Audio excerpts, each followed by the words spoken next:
औरंगाबाद के रफीगंज से आरजेडी के विधायक मोहम्मद निहालुद्दीन हमारे साथ हैं। आपसे मेरा पहला सवाल ये है कि ये जो कुछ हुआ है, जो नालंदा में हुआ, जो सासाराम में हुआ, आपका क्या मानना है? ये कहाँ इसका असर दिखा है, कहाँ चोट लगी है इसकी, किसको, कौन इससे मुतासिर हुआ है? ये बहुत बड़ा विडम्बना है और देश के लिए ये बहुत ही घातक कदम है। मुल्क की एकजहती को, गंगा जमुनी तहजीब को ये बिगाड़ने की कोशिश है और नाकाम कोशिश है। सरकार के सूझबूझ से कंट्रोल हुआ और बहुत जल्द कंट्रोल हुआ। टारगेट पर कौन था निहालुद्दीन साहब, क्या लगता है? टारगेट पर कुछ नहीं, टारगेट पर हुकूमत है। हुकूमत को किसी भी तरह से बदनाम करके ला रहनों के डिस्टर्ब कर दिया जाए ताकि यहाँ पर किसी तरह से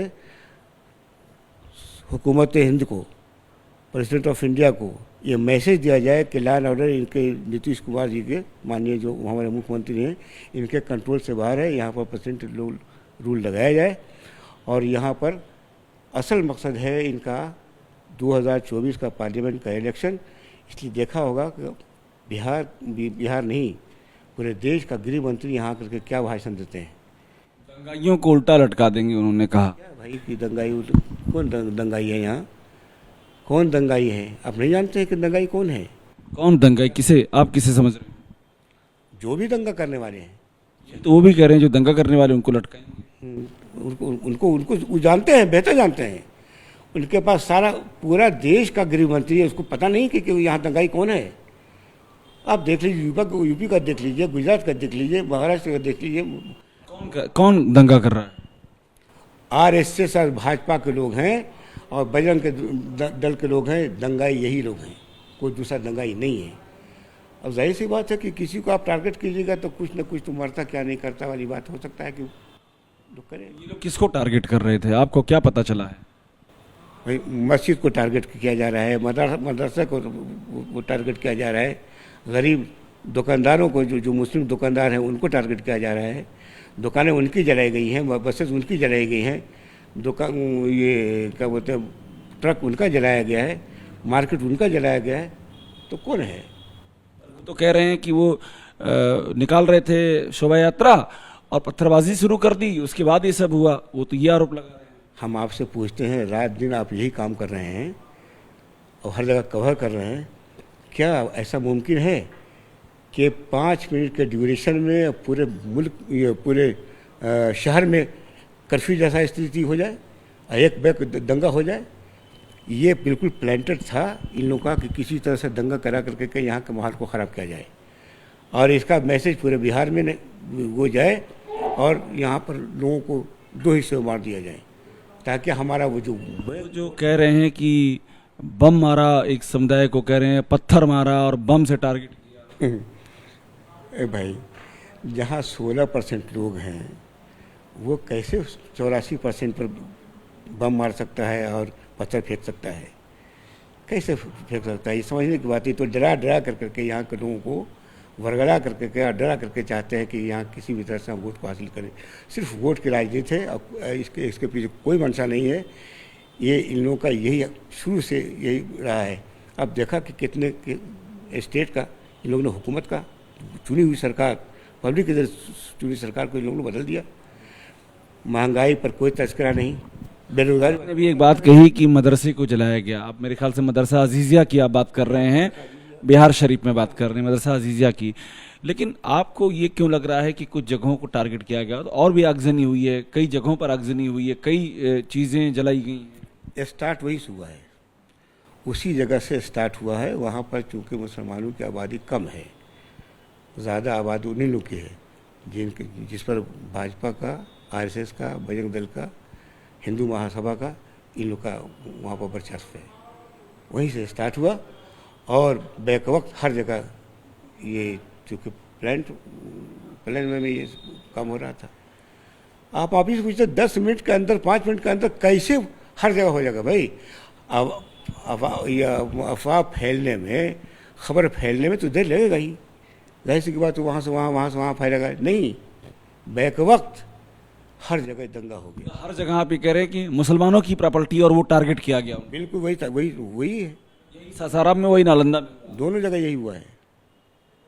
क्या आपका क्या कहने का से पहले से आइडेंटिफाई कर रखा था कि कहाँ कहाँ टारगेट करना है मुसलमानों की, कौन कौन सी प्रॉपर्टीज, ये सब टारगेट, ये सब आइडेंटिफाइड? जो हालात हैं और जो वहाँ पर वाक़या जो रूनुमा हुआ, उससे यही पता चलता है कि ये प्लांटेड था और इस तरह से शहर को बदनाम कर करके, बर्बाद कर करके हुकूमत को बर्बाद करना।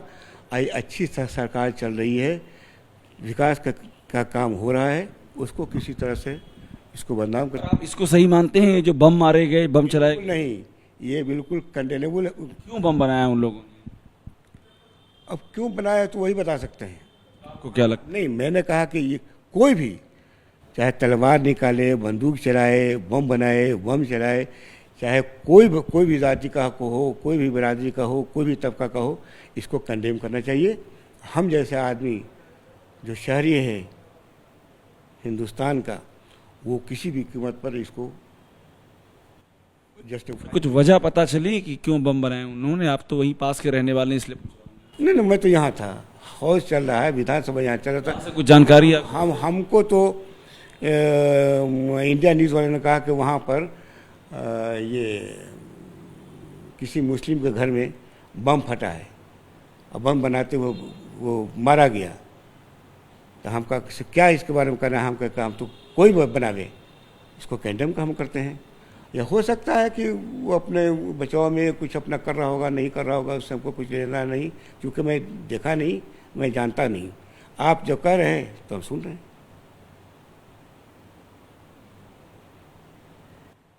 पर आप इस बात को आप मानते हैं कि ये जो हुआ है पत्थरबाजी और बम बनाने वाली चीज़ जो हुई है, इसमें भी कुछ तैयारी थी पहले से?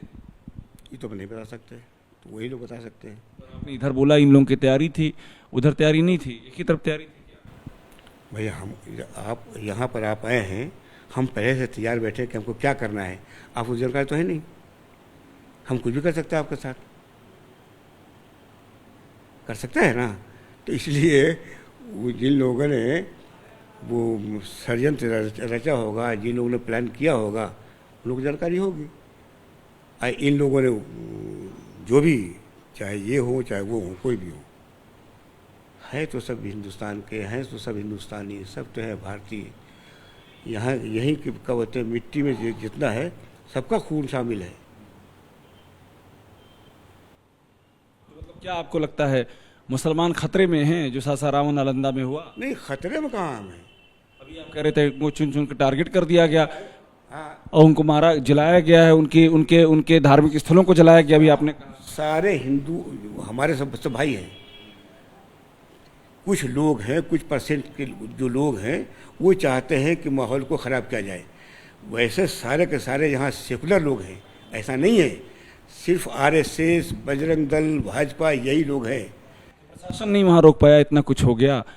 आप अगर नहीं रोकता तो पूरा बिहार चल दे जाता, ससराम ले जाता। तो वक्त तो लगेगा ही ना भाई। पुलिस को भेजने में, प्रशासन को भेजने में कुछ वक्त लगा और उतना देर के अंदर कंट्रोल कर लिया। अगर कंट्रोल नहीं होता तो आज पीस नहीं होता। वहाँ भी पीस है, यहाँ भी पीस है, पूरे बिहार में पीस है। कहीं भी कुछ हो रहा है, पुलिस अलर्ट है। नहीं, लोग ने हम समझते हैं कि नहीं लोग समझ पाया होगा कि इतना गलत काम होगा, इतने लोग गंदा काम करेंगे। चूँकि एक माहौल में रह रहे हैं, एक छत के नीचे रह रहे हैं, एक हुकूमत के नीचे रह रहे हैं, सबों को खाना पीना मिल रहा है, सबका विकास हो रहा है। हम तो ये समझते हैं, मोटा मोटी बात ये कि इस सरकार को किसी भी तरह से दोबारा 2024 में भारत सरकार फिर भाजपा की मेजोरिटी के साथ सरकार बने और उसी के लिए देश के माहौल को बिगाड़ने की कोशिश की जा रही है। और बता दीजिए कि ये जो नालंदा सासाराम में हुआ है, क्या आगे भी ऐसा कुछ हो सकता है? आपको क्या लगता है, ऐसी आगे भी प्लानिंग हो सकती है? नहीं, तब तो मुंह तोड़ जवाब दिया जा रहा है। अब तो मुंह तोड़ जवाब दिया जा रहा है। सरकार बिल्कुल अलर्ट है, सरकार किसी भी कीमत पर बर्दाश्त नहीं करेगी। और ये माननीय मुख्यमंत्री या माननीय उप मुख्यमंत्री दोनों इसमें एकदम इनिशिएटिव लिए हुए हैं कि किसी भी कीमत पर चाहे कुछ भी हो जाए, हम सरकार को बदनाम नहीं होने देंगे और किसी भी तरह से दंगा को हम बढ़ावा नहीं देंगे। तोड़ जवाब दिया जाएगा। हाँ बिल्कुल, चाहे जो भी हो, चाहे वो मुस्लिम हो चाहे गैर मुस्लिम हो, कोई भी अगर दंगाई अगर होगा उसको सरकार किसी की गोद में छोड़ेगा नहीं। दंगाई हो उसके खिलाफ कार्रवाई। हाँ, गुनाहगार बचेंगे नहीं, बेगुनाह फंसेंगे नहीं। अच्छा, और ओवैसी साहब कह रहे हैं कि एक बार भी नहीं हुआ कि नीतीश कुमार तेजस्वी यादव चले जाते वो मदरसा अजीजिया को देख लेते जहाँ पर इतना आगजनी हुई है। तो आपको लगता नहीं कि उनकी बात में भी कुछ दम है? नहीं, वो तो भाई हर आदमी अपना पॉलिटिक्स कर रहा है। उनके जाने से और नहीं जाने से क्या फ़र्क पड़ता है? और फर्क नहीं पड़ता, वहाँ के लोगों को लगता कि देखने कोई फर्क नहीं पड़ता। कंट्रोल होने का मतलब है, कंट्रोल हो गया। जो बैठ के कंट्रोल करेगा जाके क्या कंट्रोल करेगा? कंट्रोल होने गया। हम आपसे पूछते हैं, कंट्रोल होने गया? जो होना था 1-2 घंटा के अंदर सब हो गया। हाँ, ये होता जैसे गुजरात जल रहा है, भागलपुर जल रहा है 1 महीने तक लगातार। यहाँ तो ऐसा नहीं हुआ।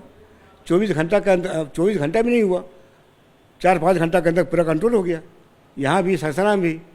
अब कोई किसी का हैसियत है या कोई किसी को हिम्मत है, कोई निकल रहा है घर से कि दंगा कर दे, फिर बचेंगे? वो सरकार छोड़ेगी उनको?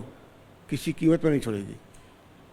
जी, मोदी जी के बारे में आपकी क्या राय है? 2024 में अब जो ये भी दावेदारी शुरू हो गई है कि कौन बनेगा अगला पीएम, कौन बनेगा, तो आपको क्या लगता है? अकलियतों को भी वो कोशिश कर रहे हैं मैसेज देने के लिए। नरेंद्र मोदी की बात पूछ रहा हूँ भाई। ये जितने अपोजिशन हैं, ये सब एक प्लेटफॉर्म पर आकर करके चाहते हैं कि किसी भी तरह से बेरोज़गारी, महंगाई, ब्लैक मनी, ये जीएसटी, सब चीज़ का बिक जाना, चाहे वह बीएसएनएल हो, चाहे ये वेल हो, चाहे तेल हो, चाहे एयरपोर्ट हो, इस सब से ध्यान हटा कर के और इसी तरह के माहौल को क्रिएट कर के चाहते हैं कि फिर हिंदुत्व के नाम पर पहले तो सरकार इनकी बनी राम मंदिर के नाम पर। राम मंदिर तो बन गया, कोर्ट का फैसला आया, तमाम लोगों ने उसको लबैक कहा कि ठीक है साहब, जो कोर्ट का फैसला होगा मानेगा। तमाम लोगों ने माना, आज हो गया। आज ही चाह रहे हैं कि किसी भी तरह से फिर दोबारा हमारी हुकूमत हो, और उसी के लिए सारा माहौल तैयार किया जा रहा है। अब मंदिर के नाम पर बना, इस बार क्या है एजेंडा? आपको क्या लगता है? पिछला एजेंडा राम मंदिर था, अब क्या एजेंडा? सामने है भाई, ये सामने है हिंदुत्व, और क्या? और कोई मतलब तो है नहीं। अब तो है कि राम राज था, राम राज तो ये है। कौन कहता है राम राज नहीं है? अरे हिंदुस्तान है, यहाँ थोड़ी है इस्लामी हुकूमत का कायम होने वाला कभी है और कभी होगा। हम बाई चॉइस यहाँ हैं। यहाँ आवाज़ लगाई जा रही थी 1947 में कि चले आओ पाकिस्तान, कहाँ गया यहाँ? हम हमारे पुरखे जितने भी थे सब यहीं रहे। हिंदुत्व से कुछ आपको खदशा है? कोई हमको खदशा नहीं है। हमको यहाँ के आइन पर पक्का विश्वास है, जिसको लोग तोड़ने की कोशिश कर रहे हैं, आइन को बर्बाद करने की कोशिश कर रहे हैं। हम उसके मुहाफिज हैं। हमारे पुरखों ने कुर्बानी दे करके, मुसलमानों ने कुर्बानी दिया है, ईसाइयों ने, सिखों ने, हिंदुओं ने, तमाम बिरादरी के लोगों ने हिंदुस्तान को मिल करके आज़ाद कराया है। इसलिए हमको मुकम्मल भरोसा है कि यहाँ का आइन हमको पूरा हक जो दिया है वो हमको मिलता रहेगा और मिलेगा। इनके कहने और नहीं करने से कोई फ़र्क नहीं पड़ता है। निहालुद्दीन जी हैं और ये एकदम क्लियर हैं इस बात को लेकर के कि प्रशासन बहुत ही सख्ती से कार्रवाई कर रहा है, और इन्होंने ये भी कहा है कि ये बीजेपी, आरएसएस, इन सब की पूरी साजिश है और उसी के चलते ये सब कुछ हुआ है और 2024 से इसका कनेक्शन है। कैमरा राजेंद्र के साथ अभिषेक उपाध्याय, एबीपी न्यूज़, पटना।